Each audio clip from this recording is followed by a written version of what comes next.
अस्सलामु अलैकुम वरहमतुल्लाहि वबरकातुहू। Abdullah academy for Urdu medium के इस तालीमी चैनल में आप तमाम तलबा व तालबात का खैर मकदम है। आज हम जमात दहम का साइंस फर्स्ट का दूसरा सबक अनासिर की दौरी जमात बंदी का टॉपिक जदीद दौरी जदोल में दौरी रुझान समझेंगे। वीडियो शुरू करने से पहले आप तमाम से गुजारिश है कि हमारे इस तालीमी चैनल को सब्सक्राइब करें, इस वीडियो को लाइक करें और ज़्यादा से ज़्यादा उर्दू मीडियम के स्टूडेंट में शेयर करें। तो चलिए शुरू करते हैं वीडियो।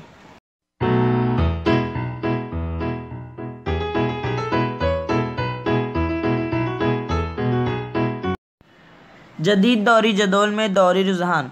जदीद दौरी जदोल में किसी दौर या किसी ग्रुप में अनासिर के खवास का मुआवजा करे तो उनमें होने वाली तब्दीली में कुछ बाकायदगी दिखाई देती है। इसे ही जदीद दौरी जदोल का रुझान कहते हैं। आप इस जमात में सिर्फ अनासिर की गिरफ्त, जौहर की जसामत और धाती अधाती खुसूसियात जैसे दौरी रुझानात पर गौर करेंगे।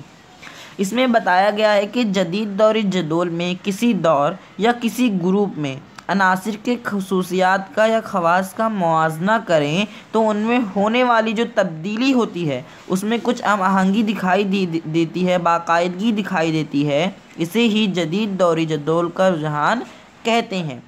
हम इस जमात में अनासिर की गिरफ्त, जौहर की जसामत और धाती अधाती खुसूसियात जैसे दौरी रुझानात पर गौर करेंगे। सबसे पहले है गिरफ्त। गिरफ्त यानी क्या?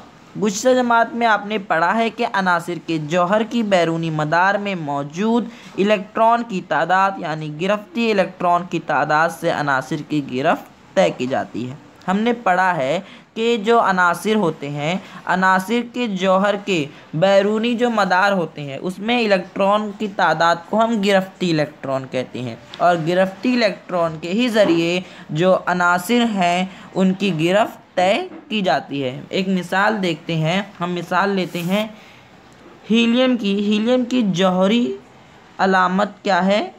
He है और जौहरी अदद कितना है? 2 है। ठीक है, अब हम इसका खाका बनाएंगे तो हम यहाँ पे ये लिखते हैं मरकज़ा पहला मदार, क्योंकि ये एक ही मदार में पूर हो जाएंगे। यहाँ पे लिखते हैं 1 इलेक्ट्रॉन, यहाँ पे 2 इलेक्ट्रॉन, यहाँ पे लिखते हैं हीलियम। यानी इनमें आखिरी मदार में दो इलेक्ट्रॉन है, क्योंकि हीलियम का पहला ही मदार आखिरी मदार होता है, इसलिए हीलियम के आखिरी मदार में 2 इलेक्ट्रॉन है, इसलिए यानी इसकी गिरफ्त कितनी होगी? 2 होगी। अब उसके बाद है जौहरी जसामत। आपने गुज़श्ता जमात में पढ़ा है कि जसामत मादे की बुनियादी खासियत है। जौहर की जसामत को इसके निस्फ कुत्र से ज़ाहिर करते हैं। जौहर की जो जसामत होती है, साइज़ होती है, उसको किससे ज़ाहिर करते हैं? निस्फ कुत्र से ज़ाहिर करते हैं। जौहरी निस्फ कुत्र यानी जौहर के मरकज़ और बैरूनी मदार के दरमियान का फासला।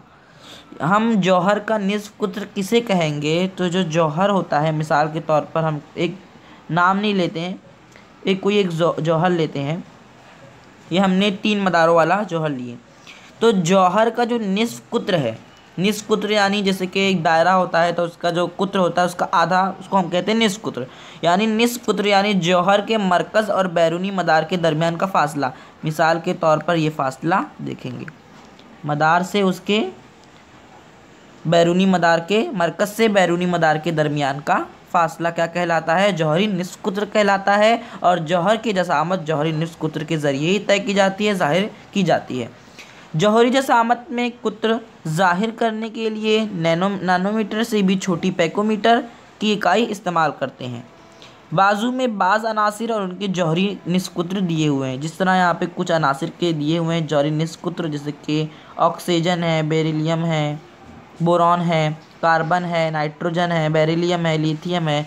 ऑक्सीजन का देखिए कितना है? 66, बोरॉन का 88, कार्बन का 77, नाइट्रोजन का 74, बेरिलियम का 11 और लिथियम का 152। आपको नज़र आएगा कि दौर में बाएं से दाएं जाते हुए जौहरी निस्फ कुत्र बतदरीज कम होती है। जैसे कि यहाँ पर जो नाम दिए गए हैं उसके ज़रिए हमें ये पता चलता है कि अगर हम जदीद दौरी जदोल में बाएं से दाएं की तरफ जाएं तो जौहरी निस्कुत्र में क्या होती है, कमी वाक़ई होती जाती है। इस वजह से ज़ेल के मुताबिक है, यानी जो दिया हुआ है यहाँ पे, एक दौर में बाएं तरफ से दाएं तरफ जाते हैं तो जौहरी अदद में क्या होता है, एक एक का इजाफा होता जाता है। जिस तरह अगर हम ग्रुप में जाते हैं, ग्रुप में ऊपर से नीचे आते हैं तो क्या होता है, मदार में इजाफा होता है। लेकिन अगर हम दौर में बाएं से दाएं जाएं तो क्या होता है, एक एक जौहरी अदद का इजाफा होता जाता है। यानी मरकज़े में मस्बत बर की बार में भी एक एक का इजाफा होता है। यानी क्योंकि इलेक्ट्रॉन और प्रोटॉन की तादाद कैसी होती है, मसावी होती है, इसी वजह से ऐसा होता है। इस तरह इजाफा शुदा इलेक्ट्रॉन बैरूनी मदार में जमा होते हैं। यानी जितने भी इलेक्ट्रॉन होते हैं, इजाफा जिसमें होता है वो कहाँ जमा होते हैं, बैरूनी मदार में, यानी आखिरी मदार में जमा होते हैं। मरकज़े में इजाफा शुदा मस्बत बर की बार की वजह से इलेक्ट्रॉन मरकज़ की तरफ ज़्यादा क़ुव्वत से खींचे जाते हैं, जिसके नतीजे में जौहरी जसामत कम हो जाती है। ज़ेल में बाज़ अनासिर और उनकी जौहरी निस्कुत्र दिए हुए हैं। यानी क्या होता है कि जैसे जैसे अगर हम दौर में बाएं से, यानी कोई भी जदीद दौर जदोल में बाएं से दाएं की तरफ जाते हैं तो जौहरी निस्कुत्र कैसी होती जाती है, कम होती जाती है। इसकी वजह यह है कि अगर हम दौर में बाएं से दाएं की तरफ जाएं तो क्या होता है, जौहरी अदद में एक एक का इजाफा होता जाता है। यानी जो मरकज़ा होता है उसमें मस्बत बर की बार यानी प्रोटॉन में भी कैसे होता जाता है, इजाफा होता जाता है। इस तरह इजाफा शुदा जो इलेक्ट्रॉन होते हैं वो बैरूनी मदार में कहाँ होते हैं, जमा होते हैं। मरकज़े में इजाफा शुदा, अब मरकज़े की बात कर रहे हैं, मरकज़ की बात कर रहे हैं। मरकज़े में इजाफा शुदा मस्बत बर की बार की वजह से इलेक्ट्रॉन मरकज़ की तरफ ज़्यादा क़ुव्वत से खींचे जाते हैं, क्योंकि जो बैरूनी मदार के इलेक्ट्रॉन हैं और जो मरकज़ में मौजूद प्रोटॉन हैं वो दोनों एक दूसरे से कशिश करते हैं तो उनका सुकड़ाव और ज़्यादा होता है, जिसके नतीजे में क्या होता है, जौहरी जसामत कम हो जाती है। ज़ेल में बाज़ अनासिर और उनके जौहरी निस्कुत्र दिए हुए हैं, जैसे कि यहाँ पे पोटाशियम, सोडियम और दीगर जो अनासिर हैं उनके नाम के साथ उनकी जौहरी निस्कुत्र ज़ाहिर किए गए हैं और उनकी जसामत भी जाहिर की गई है। आपको नज़र आएगा कि ग्रुप में, अब पहले हम दौर की बात कर रहे थे, अब देखेंगे ग्रुप में। आपको नज़र आएगा कि ग्रुप में अगर हम नीचे से नीचे जाते हैं, ऊपर से नीचे की तरफ जाते हैं तो जौहर की जसामत में क्या होता है, इजाफा होता जाता है। क्योंकि इसकी ये वजह है कि एक एक नए नए मदार का क्या होता जाता है, इजाफा होता जाता है ग्रुप में, जिससे बैरूनी इलेक्ट्रॉन और जौहर के मरकज़ी के दरमियान फासला क्या होता जाता है, बढ़ता जाता है, जिसके नतीजे में प्रोटॉन के बरकी बार के इजाफे से भी जौहरी जसामत में क्या होता है, इजाफा होता है। लेकिन जो दौर होता है उसमें जो निस्कुत्र है यानी उसकी जौहरी जसामत है वो कम होती जाती है और ग्रुप में बढ़ती जाती है। ये खुसूसियात याद रखना है। उसके बाद है धाती अधाती खुसूसियात। इंशाअल्लाह ये टॉपिक अगले वीडियो में समझेंगे। तब तक के लिए शुक्रिया। अल्लाह हाफिज़।